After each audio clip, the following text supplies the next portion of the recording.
On behalf of our foundation team, I want to thank SRI International, our panelists, and most of all of you who've called in for engaging in joint learning today. As California stakeholders, we really look forward to being informed and inspired by how leading states have used early childhood integrated data systems to improve equity and outcomes for young children. Missy and SRI team and panelists, take it away.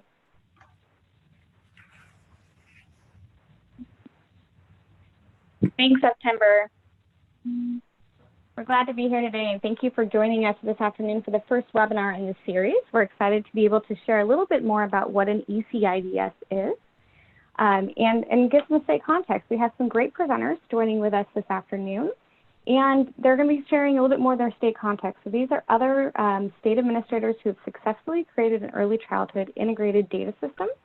So I'm joined today by Jen Berguzzi, sorry, Jen, Anita Larson from the Minnesota Department of Education, Becky Plantard, Haley Young from the North Carolina Department of Health and Human Services, and we're excited to have these different perspectives because, as you can tell, there's a team that's created one within the Department of Education, another team that is created within the Health and Human Service Agency, and so it's nice to have the different perspectives to understand where there are some similarities as well as some differences.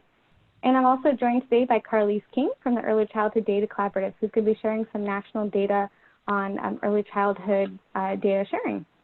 So with that, before we start to ask the states to share their examples, I'm going to begin by defining an early childhood data system, which we refer to as an ECIDS, and then Carlise will share some national context to the early childhood data sharing. So as you can see on this first slide, one of the goals of today's webinar is really to be able to share and define what an early childhood integrated data system is. So in 2014, I worked with about 13 states to define an ECIDS. For some states, this was a statewide longitudinal data system grant that was encouraging this to happen so that they could define what preschool or prenatal was. For other states, they had recently won a Race to the Top Early Learning Challenge grant and wanted to create a data system across early childhood programs so they could inform program and policy decisions statewide.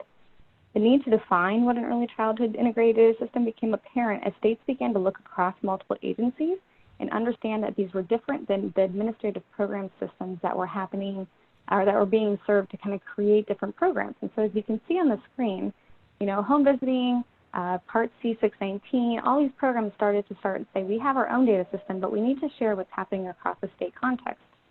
And so as we began to work together, we created a set of common criteria. So this is the definition that came from those conversations. So an ECIDS creates, integrates, maintains, stores, and reports information on an early childhood program. Today's webinar doesn't get into the logistics or the technology that's used to support that. Well, that will be our third webinar in the series, but today is going to give you some context to that conversation. It also is really multi-agency. There are other states who have departments of early learning, but even within that, it doesn't capture all of the programs that serve children birth to age 8. And so there's still multi-agency focus within ECIDS. And then finally, it includes data on individual child, family, program, classrooms, providers, and other services that are comprehensive for children birth to age 8. But I will say that states don't have personally identifiable information on children and families in these systems. These are not case management systems that report individual child information. So that's a really important context to understand as we walk into this afternoon's presentation. On the next slide, you'll see that given that definition, there are only 8 states that actually have an ECIDS and meet all those criteria. A few more are about to go live this year, so we hope that this number will increase in 2019. That being said, the goal of a state is not to create the ECIDS, but to use the information to inform policy and program decisions. So the presenters today are going to share a little bit more about how they approach data use, and in the next webinar in the series, we're going to go into more details about analytic capacity that states are using and building from their ECIDS to make sure that these are useful for the various stakeholders who are accessing the information. So with that, I'm going to turn it over to Carlise King to share a national perspective on early childhood data sharing. Thank you, Missy. So first, what I'm going to do is share the Early Childhood Data Collaborative that was established in 2009. has focused on promoting policies and practices to increase the number of states that not only coordinate their early childhood data, but also put systems and policies in place to better use that data to answer policy questions and inform research and planning. Our goal with our 2018 survey was to assess states' capacity on the Early Childhood Data Collaborative's 10 fundamentals of a coordinated data system, which I won't go into detail about here, but essentially we identified components of a state early childhood data systems such as a unique identifier, policies around sharing that are essential to answering questions about the number of children served across early childhood programs, the supply of high quality programs, and the characteristics of the early childhood workforce, as Missy had pointed to. Our survey included questions specifically about states' capacity to link or integrate one or more program data at the child level with data about children's health, social services, as well as being able to track data longitudinally when children enter school. We asked about states' capacity to link data about early childhood programs as well as their staff. And I'll go a little bit into how we define that and the importance of making those linkages. And finally, we asked about states' involvement in the establishment of data governance structure to oversee the management and use of these systems and to support its sustainability and functionality. Next slide. We administered the survey online in April and June of 2018, and we had 50 states respond.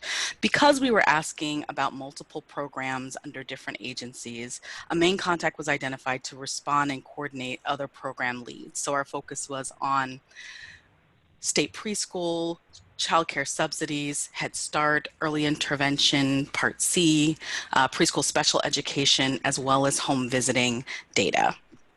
The majority of our respondents were from departments of health, social and human and family services, and state departments of education. We also had some respondents from early childhood advisory councils, offices of early learning, and other organizations which played a coordinating role in the state related to early childhood data. You can appreciate that when you're trying to bring all these data together, it takes multiple stakeholders to really get the answers that are needed. States were given the opportunity to review their state profiles and make any corrections, and you can access additional information about states on our website. Next slide. So first we asked about states' capacity to securely link child level data across early childhood programs. The ability to link child data across programs means that information about an individual child is connected across programs and over time. For example, if a child attended a state pre-kindergarten program and switched to Head Start mid-year because a family moved or for other reasons, a program administrator would be able to connect information about that child from both programs. This is important because it helps policymakers make an more accurate count of children being served across programs. So you'll see on this map that the dark orange pieces represent states that reported linking child level data from at least 2 early childhood programs. And this is about half of states, or 44%. The light orange are states who plan to link these data, and the white pieces are those who do not plan or who do not currently link or plan to link their data. So you'll see that California here is in the planning stage. We found that those states that were linking child level data, as Missy has already outlined, were implementing early childhood integrated data systems to facilitate those linkages, which are examples you will hear more from with our other states. Next slide.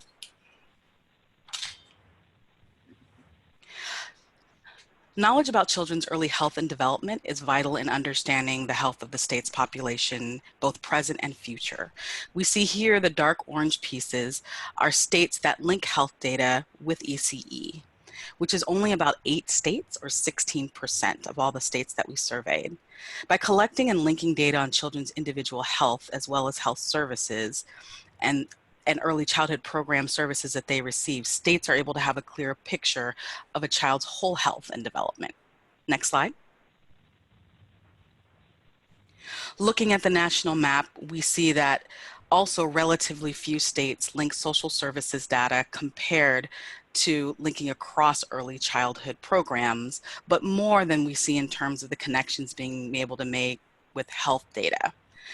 Looking at the dark orange pieces, you see about 22 states link child level data with other social services. Children may be enrolled in early care and education services, may live in families receiving supportive services such as cash assistance, child welfare, nutritional services, or housing assistance.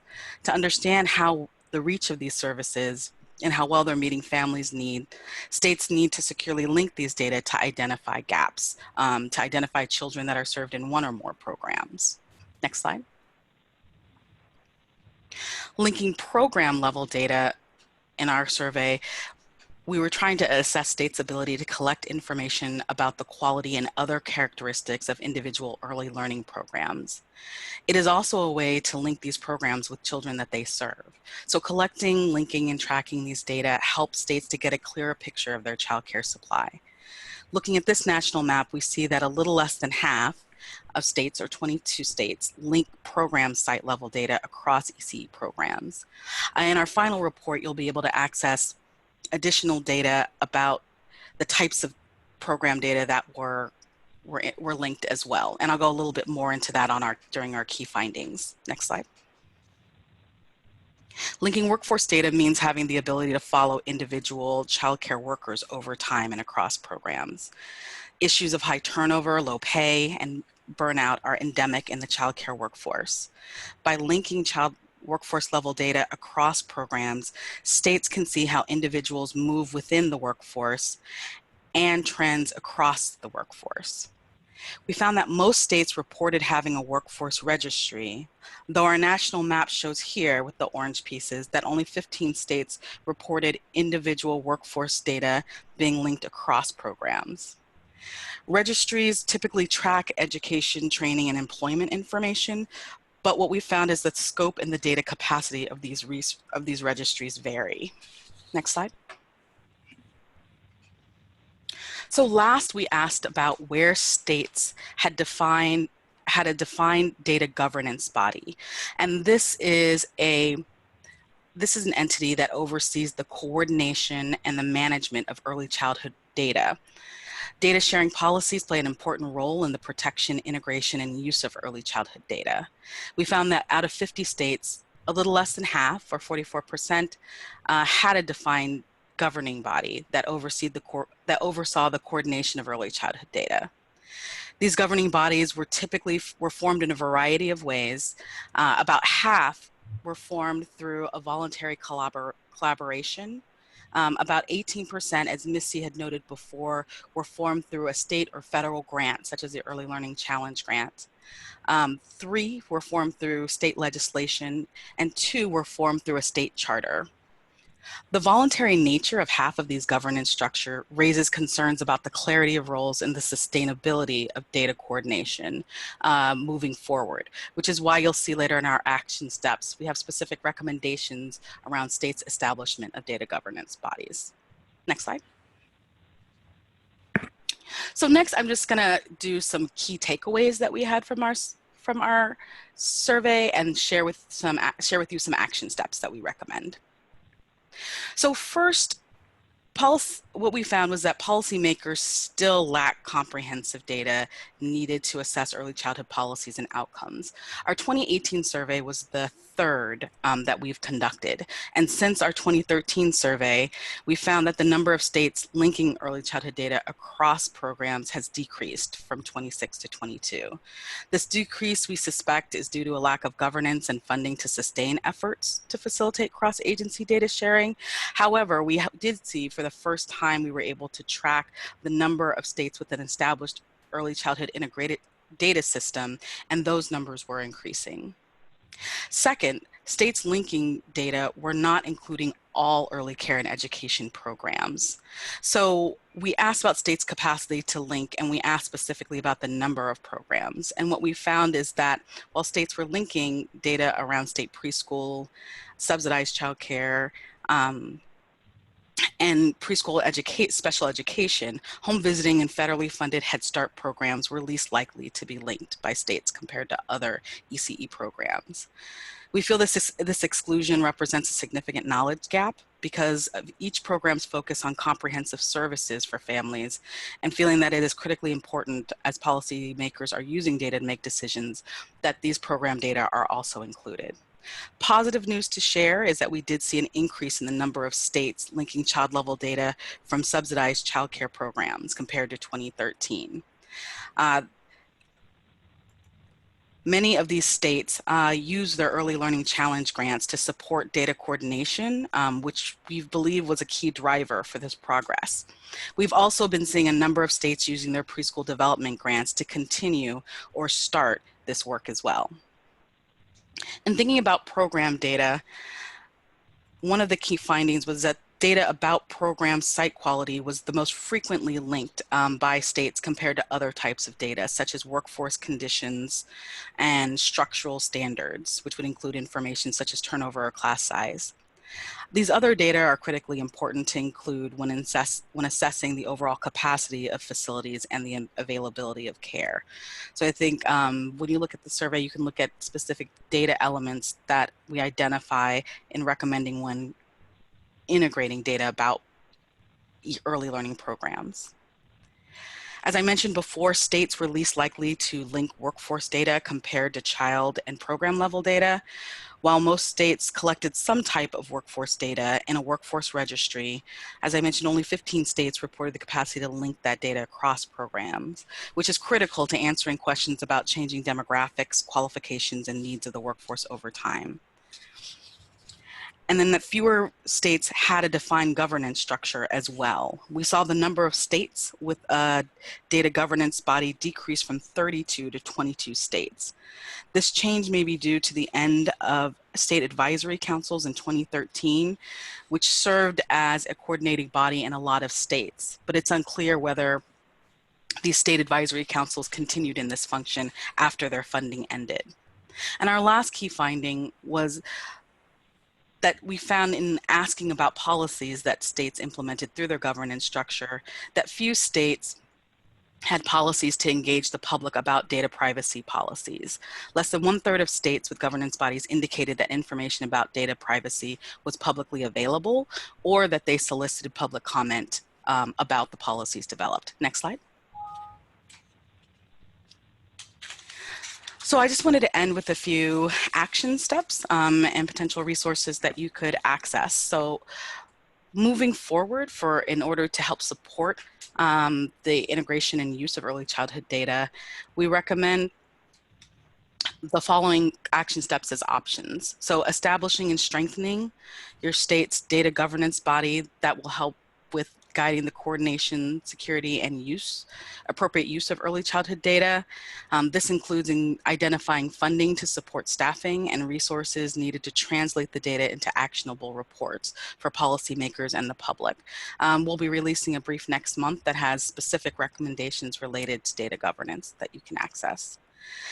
Also strengthening states' capacity to securely link data about young children across all state and federally funded early learning programs. As I noted, we saw a gap regarding the inclusion of home visiting and federally funded Head Start programs.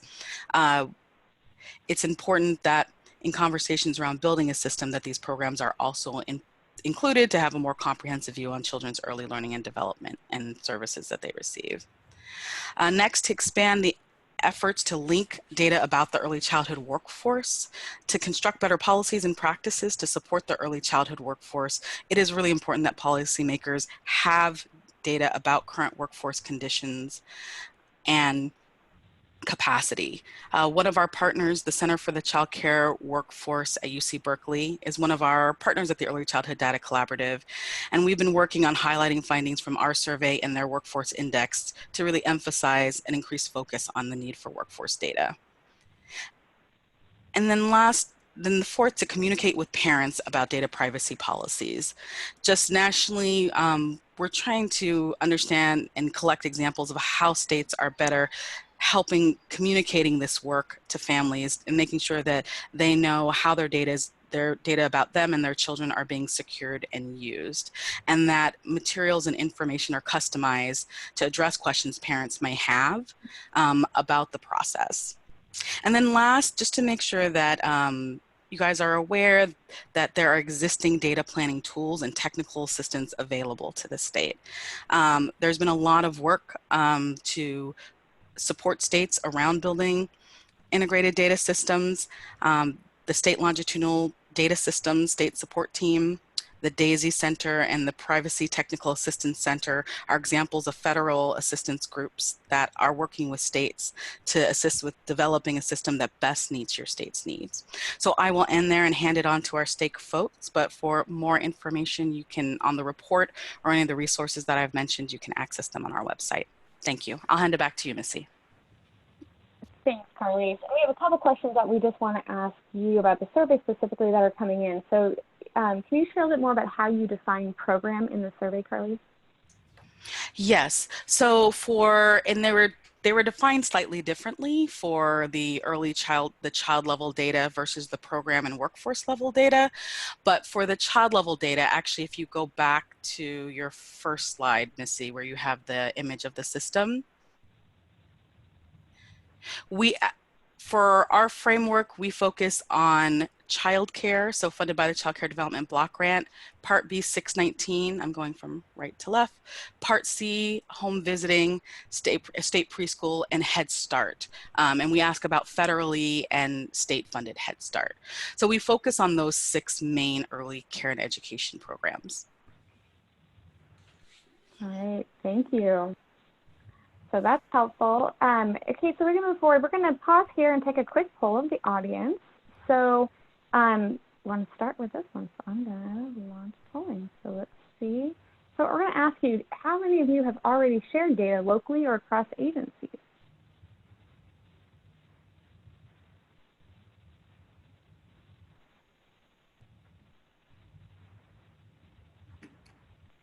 Looks like some responses are still coming in.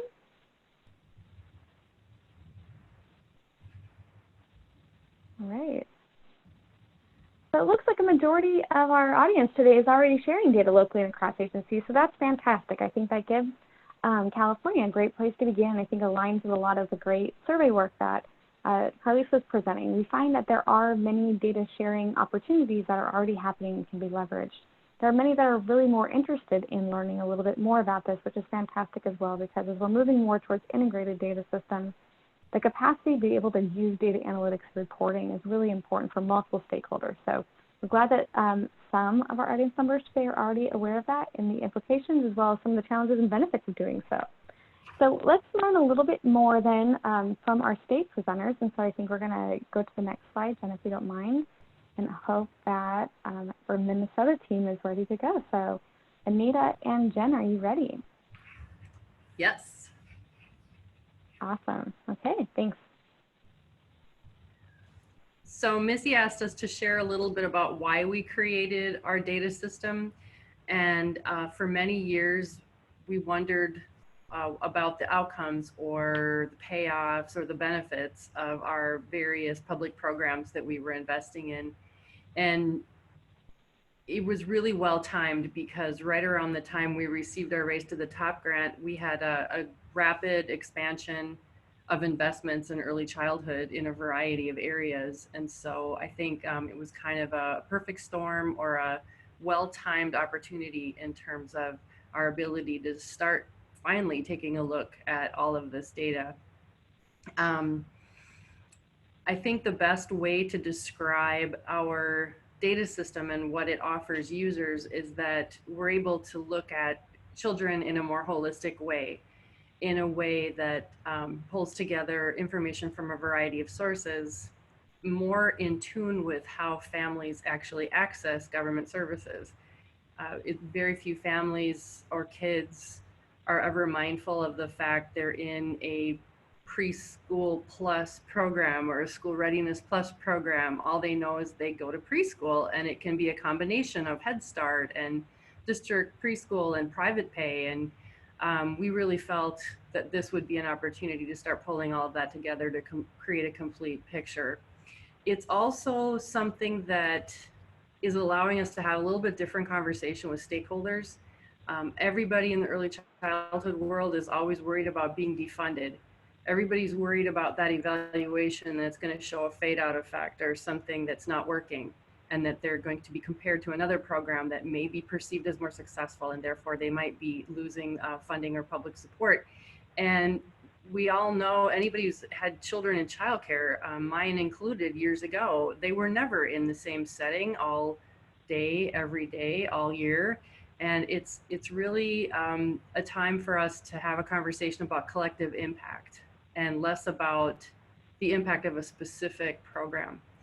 We really work hard with our users to talk about avoiding the attribution of effects to one specific pre-K opportunity, because the dosage typically isn't there, and it's often in combination with something else. Next slide. We had a Race to the Top grant, and that was back in 2011. I started on board mid-2012. Our partners were Education, Health, and Human Services. The lead agency was Education. We had a relatively slow start, but I know while we weren't entirely alone, some of the other states were, because we were a first round state, and it was really daunting to try to tackle this. We started with some focus groups because one of the things we were most concerned about was how to communicate with people about this.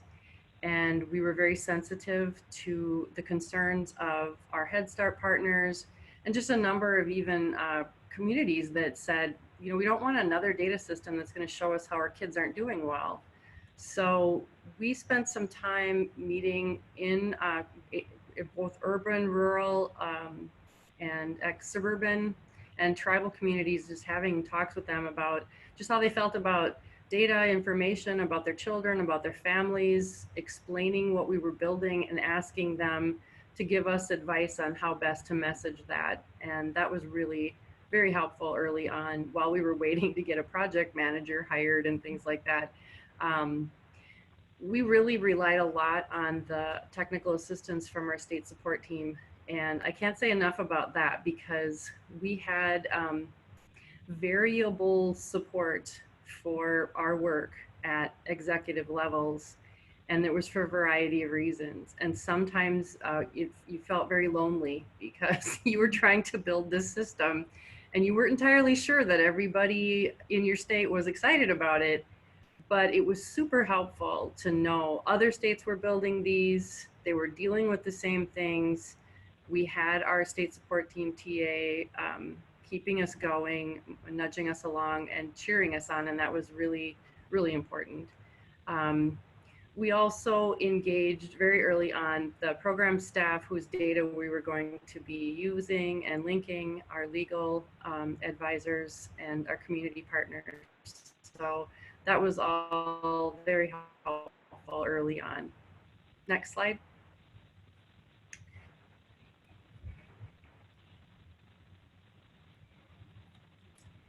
Okay, so we built it. We built our ECIDS, but what did it do for us is the question. And there were many, many questions actually that arose from stakeholders that we tracked that we thought we might be able to answer by incorporating all of this data into our ECIDS. But what we ended up doing was focusing on two particular questions to try to answer. And that was, who are the kids who are participating in Minnesota's public programs and services? And what do we know about them once they are in public school? So once they're out of those preschool and early health programs. So it's kind of hard to measure, but one thing that we benefited from was a local advocacy group decided to do a deep dive into our data that's available through this public site, through public reports, and discovered that we do in fact reach the kids that we are hoping to reach with these programs and services. And so that was really gratifying for us, and people were excited to see that all across the state. And so they were also asking, as word about this report was getting around, well, what does it look like in my area? And so what we ended up doing was building our first data story from Minnesota Kids Explorer. It's called Nourishing Our Children for Success. And that is Tableau based, and it allows people to go in and see by legislative district or by county or by school district what the landscape looks like for their kids in their area. Right, next slide. So how do we know that it's successful? We were excited that that advocacy group wanted to dig more deeply into the data that we had. But we also have heard, and we were hoping that this would happen, that Head Start and early childhood family education programs are using the site and the system for their annual community needs assessments. And that's fantastic. We also heard from our partners in early hearing and detection and intervention that they were able to do some better improved reporting for the CDC because of the data that we have in our system. So those are two examples of ways that we know that our system is being used in and it's being successful for those programs. We also this past year were able to secure state funding. So that reassures us that legislators, people at the highest level in the state, recognize the value and the potential of our system. Anything else to say about that? No, I don't Okay, think so. next slide.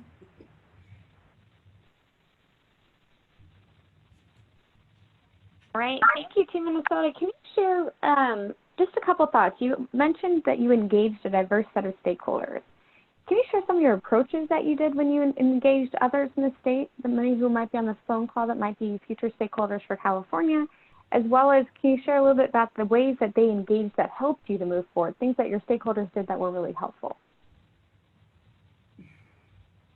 That was a while ago. That was 2014 now that I think about it. But how did we connect with those groups? You know what we did? Okay, now I remember. I exploited some relationships that folks already had in early learning services. And that wasn't hard to do because there was so much programmatic expansion starting right around that time that all I had to do was say, who's working with White Earth? Who can I contact to ask them if they would host a focus group? So we kind of went community by community in that way. And it wasn't hard to set up an event. We also hired, I believe, some contractors to do that work for us because as state agencies, we can't feed anybody or give them any refreshments. And no one comes to a focus group in the evening if they don't have any snacks. So the agreements with the contracted agencies were very helpful. Plus, it allowed me to sit back and listen because I wasn't having to facilitate. We hired these agencies to do the facilitation for us. I think what was really helpful is relying to some extent on the host communities to gather the people for us. We really deferred to them and said that we want parents, we want people that you work with on a regular basis, particularly if they might be critical of data. They're worried about how their programs are going to look. Some of your more vocal community members, those are the very people we want to talk to. And so gathering them, I would have to say probably the first half of the meetings really was allowing them to tell us at the state level all the things they were worried about. When it comes down to, we're going to take your children's data and link it to other data and put it on a website, then they were able to really express all the things they were concerned about. And then after they aired that, I was able to talk a little bit about our plans for de-identification and privacy, how we were going to keep the data safe, and describe to them what our vision was for the new information that we'd be able to see with this new possibility. And I think by the end of those meetings, they were still wary, and I was okay with that because I would be suspicious of any group that all of a sudden loved this idea without, seeing it. And I told them that what I really needed from them was some advice on how to talk about the system to people in their community, other parts of the state, people who were as wary as they were, how to balance the need for more information against their concerns about privacy and protecting their programs. A lot of them were very worried that we were going to take their program data and it would show a negative outcome and that this would be a new avenue for some legislator to defund them. Did I answer your question? Yeah, and I think it's helpful for the participants today just to hear as what helps on the stakeholder side for them as they start to engage with this conversation. So thank you for sharing that. Well, we can move into North Carolina, so thanks, Anita. Yeah. All right, Team North Carolina, we're going to pass it over to you. Thanks. Perfect. Well, thanks so much. Hi, everyone. This is Becky Plantard over on the East Coast. I am the Senior Early Childhood Policy Advisor with the North Carolina Department of Health and Human Services. And that means that I have the pleasure of advising on early childhood health, child welfare, and early learning for the state. And we are sitting in this really exciting time of an intersection between policymaking for young children in our state and an emphasis on data-informed decision-making in making those policies. I also have the pleasure of managing Haley Young, who will be doing most of the talking in just a second, as we run our early childhood integrated data system. What else am I wanting to say here? First, that I think we provide an interesting perspective here because we are out of our Department of Health and Human Services as opposed to our Department of Education. A piece of context that's important is that our state pre-K is administered through our Department of Health and Human Services, so through us. So we control just a lot of levers in our department supporting young children, so you'll hear a little bit more about that. I just also want to start by saying that we are still learning. So even though the system started out in 2012 through our Race to the Top Challenge grant, that our friends in Minnesota know that we've been calling them for advice as we're thinking about kind of long-term work in this system. So we're so excited and eager to share all that we're working on in North Carolina, and we're happy to continue to be a resource for y'all in California. And we hope that this overview is helpful. I'm going to hand it over to Haley, who's going to walk through the nuts and bolts of the system. Hi, everyone. Thanks, Becky. So I'm going to start off just by talking about some of the history of the North Carolina Early Childhood Integrated Data System, which I'll now refer to as ECIDS because that's a mouthful. So this is our single source data system that integrates data from multiple programs across selected education, health, and social services programs. And our data system was also initially built through Race to the Top or Early Learning Challenge grant funding back in 2012.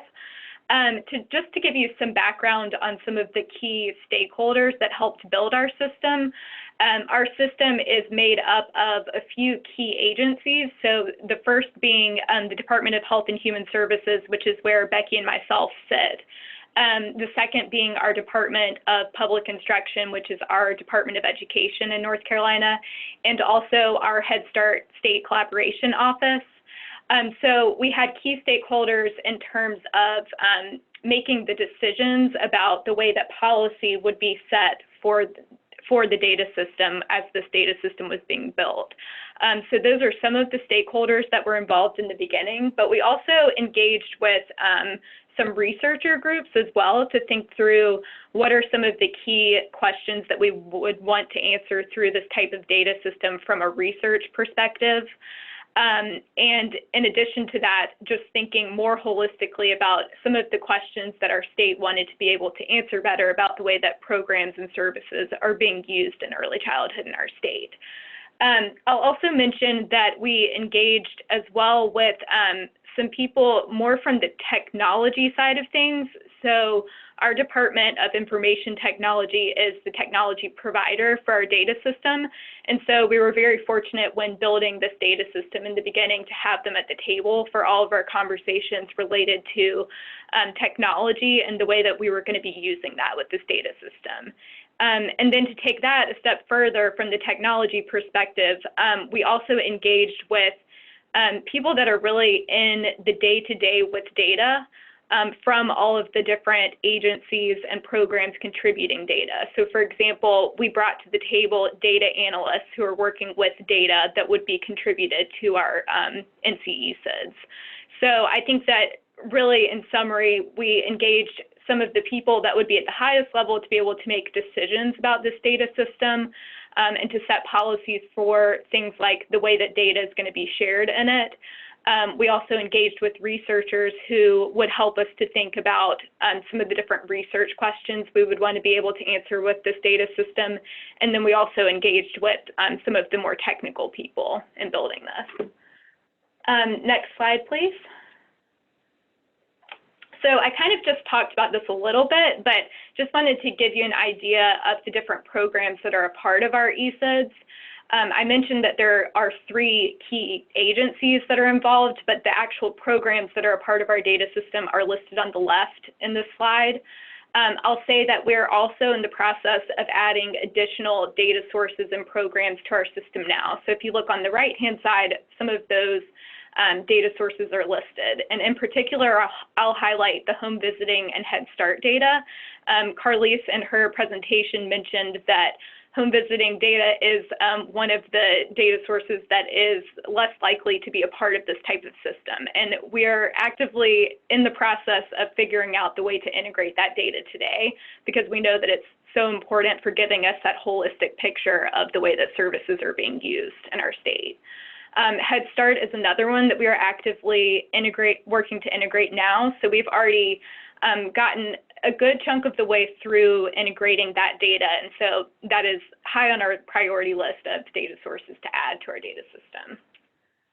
Next slide, please. So there are many ways, I think, to approach integrating data in this type of data system, but I just wanted to give you an example of the way that it's done in North Carolina so that you have a sense of how this actually works in this type of system. For us right now, we use what is called a hybrid federated model, and that sounds a little daunting, but really all that it is that all of the different programs that contribute data to the system have a unique identifier that is assigned to a child that is participating in that program. And that is a universal identifier that's used across all of our programs. And as needed, we have this technology application, which you can see from this graphic is in the center, which when needed will pull data from all of those different programs to bring data together using that unique identifier. So all of the data resides in the source data locations where data is being stored from a raw data source perspective, and then it's being brought in as needed to this ECIDS application. Next slide, please. Also just wanted to mention our governance council. So I think that this governance council is really critical in helping us to continue thinking about the way that we want to have our data system functioning on an ongoing basis. So we have this pyramid structure for our governance council. At the top, you'll see there's the executive committee. So this is a list of some of those key decision makers that I was kind of talking about as being critical when we were building this data system. So we have representation from all of the different agencies and divisions contributing data to the data system. And we also have some members who we consider to be non-voting members, but they're a really critical piece of the governance council. So for example, we have our Deputy Secretary for Technology from the Department of Health and Human Services, as well as some other more technology experts from different agencies in our state. And then these are the people that are really setting some of those continuous policy decision-making, and they're also doing things like updating memoranda of agreements as needed for the system. And then if you look at the bottom, there's the program management committee that we have, which consists of program managers, program IT, data staff, and other people like systems analysts. So these people are actually really carrying out the decisions that are made by the executive committee. So that's how we like to think about it. I'll say this is just one example of what a governance council structure could look like. I know that other states do it in other ways, but just wanted to give you an example of what that might look like for you. And this is Becky, just jumping in on one thing. So to the left, you see this little box that says research stakeholders. So even in our governance council meeting, we actually just had one today, right here on the slide, it says research, but we should probably update that because all kinds of stakeholders have been invited to or requested to come to the ECIDS Governance Council to make requests on data access or different data sources that stakeholders would like to see included and integrated into the system. So whether those are state level stakeholders, so other divisions with programmatic data that's not currently integrated in ECIDS and they want it to be integrated, or we've even had county level staff who are very interested in what county level data they could have better access to through ECIDS. So those meetings are available to all, and folks have really been paying more attention and coming because they see ECIDS as a valuable tool. Yeah, and I'll add to that one additional thought, which is that I feel like our governance council also is has sort of become a go-to group of early childhood data experts that can be brought into other initiatives as needed. So, for example, this year our state put together a data advisory council that is focused solely on early childhood data and how we're using that as a state, and they were able to easily plug into our governance council for our ECIDS to be able to participate in that group. So that's another example of how the governance council plays a role in our state. Yeah. Next slide, please. So this is a list of a few of the things that we can do today with our ECIDS. So we're able today to look at the way that early childhood services and programs are being used across our state in a way that we could not before. So we can look at counts of where children of a particular age are utilizing a variety of services in a particular county, for example. We also have the ability now, because we have this unique identifier, to link data to answer questions that really maybe couldn't be answered before. So for example, we could link our Part C and Part B data together to answer questions about linkages between those programs. And then also researchers are able, through our research request portal, to request data for IRB approved research projects to answer key policy and program questions. Next slide, please. So those two functions that I talked about, the first being seeing where services are being used. We have some of that data in an aggregate form available on our website through a list of reports that we have on our website. Those reports can be customized to an extent. So for example, if you wanted to look at our data for one particular county, you could customize a PDF report to do that. We also have our dedicated research request portal on this website. So this is kind of our place where, in a public-facing way, people can access our data. And then again, as Becky mentioned, there may be instances where people have more customized requests where they need to sort of interface with us to discuss that. And so the governance council meetings would be an example of where they would be able to do that beyond just this website. Next slide, please. So we kind of are thinking of our ECIDS today as moving from this maintenance phase to more of an expansion phase. As Carly's mentioned, some of the states are using PDG funding to work on their ECIDS or just integrated data more generally, and so that is the case for North Carolina. One thing that we're devoting our PDG funding towards is thinking about technology sustainability and ensuring that our technology provides all the functionality that we want it to going forward. We're also, as I mentioned, working on adding new data sources, aligning our system with our state data priorities, which Becky will touch on in just a minute, and then doing some of these other things such as data visualization and improved reporting. Next slide, please.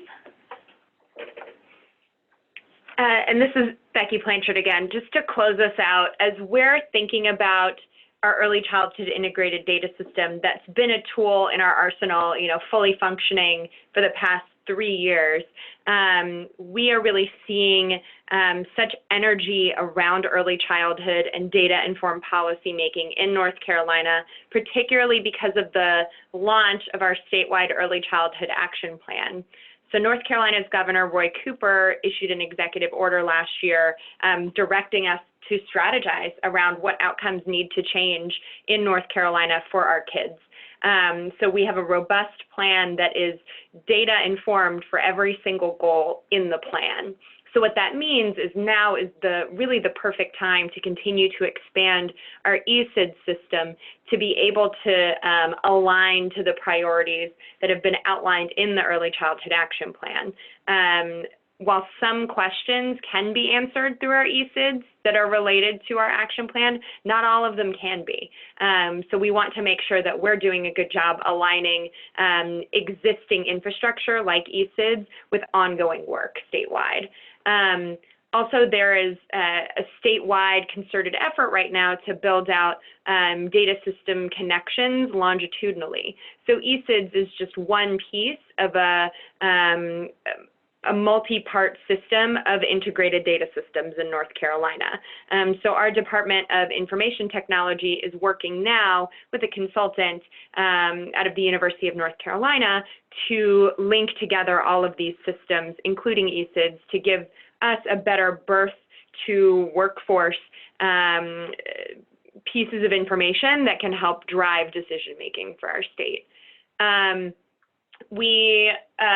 Haley mentioned the last bullet, so I won't touch on that one again, but just another a thing that we funded with our PDG funding is as we're expanding NC ECIDS, as we're driving so much policy or seeking to drive more policy using early childhood data, we put forth a survey request, and there's now a report being done again by the University of North Carolina to really analyze what is it that users of early childhood data, child health, child welfare, and early education data, what do they need across North Carolina? What are the barriers to data-informed decision-making on their end as users and creators of those data? So we have a report coming out next month from UNC specifically on early childhood data and barriers for our users currently, which is just going to give us continued more of an arsenal for us to drive forward further investments in our ECIDS and in other data infrastructure that can help us drive policy in North Carolina.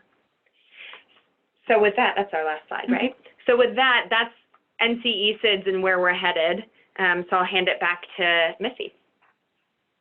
Awesome. Thank you all. That's wonderful to kind of hear a little bit more of the context, and aligning it to state priorities is always really helpful. We're going to take a quick poll to see, we want to hear from the participants in the webinar. How do you think an ECIDS would benefit you?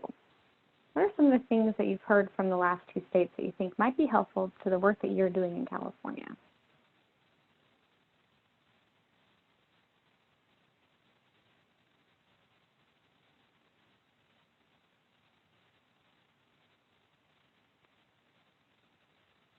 We had great examples from Minnesota about informed decisions, and I think North Carolina hit on that as well, understanding the state context.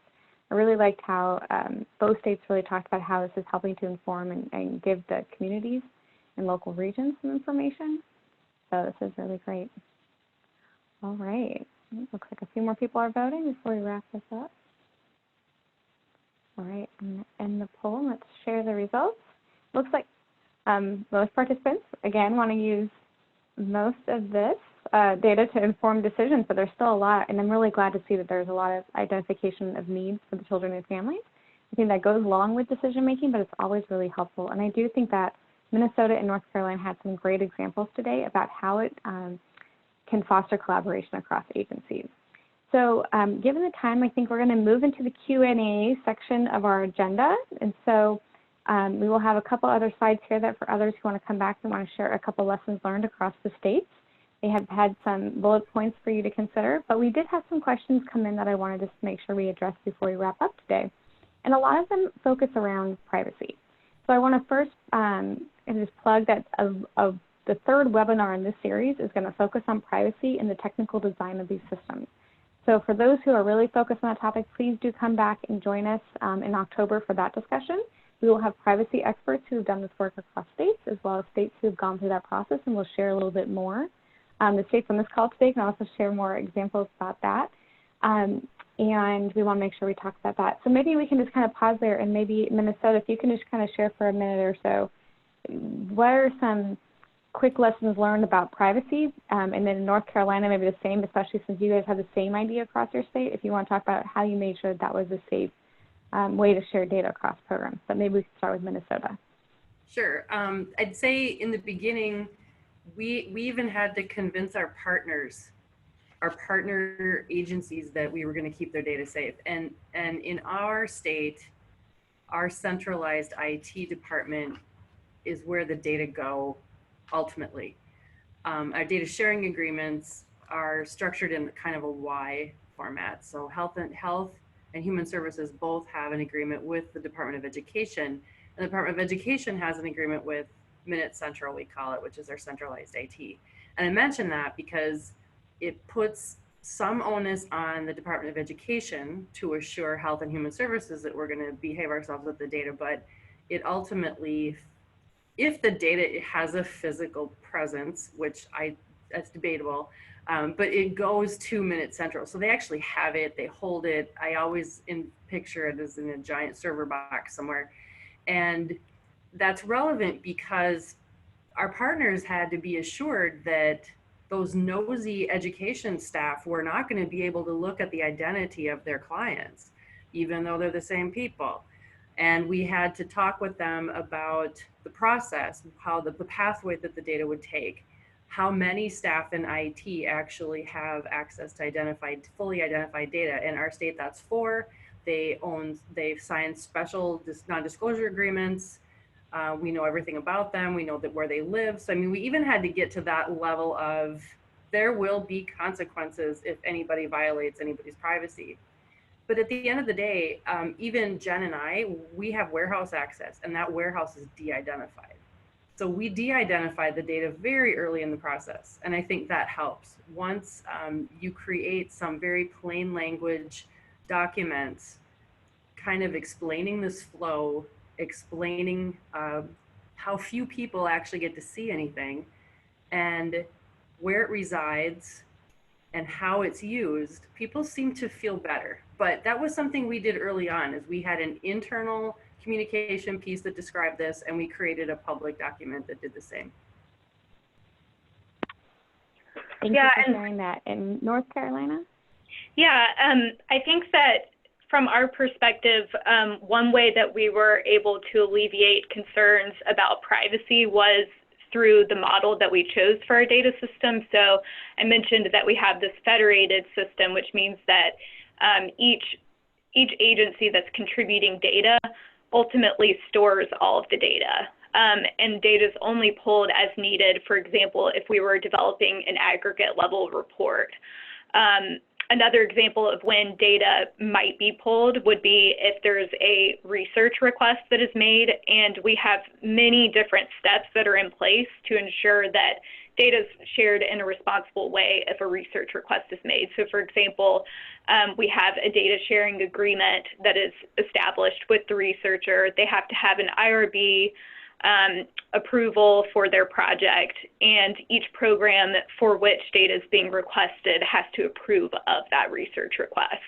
So we have some different process steps that are in place to make sure that all of our data is very protected. And then, going back to the data model, I think that we, again, sort of alleviated some concerns through using a federated model, but I think, especially from hearing from Minnesota, that it's very possible to have a different type of model and still have privacy be of utmost importance. So I don't think there's a right or wrong type of data system model to have, but that's just one example of what we did. Awesome, thank you. And so Jen, if we can move forward, I want to thank our presenters today for taking the time to share their state experience. Thank you so much. And thank you to Charlize for sharing the ECDC kind of national context. We do look forward to having you again on webinar 2, which will be hosted on September 13th. And then we'll have a third webinar on the technology components and the privacy considerations in October. So thank you all for joining. We hope that you'll join us for future events. There are links and resources in the webinar, and we will get this posted for everyone. Thank you and have a wonderful afternoon.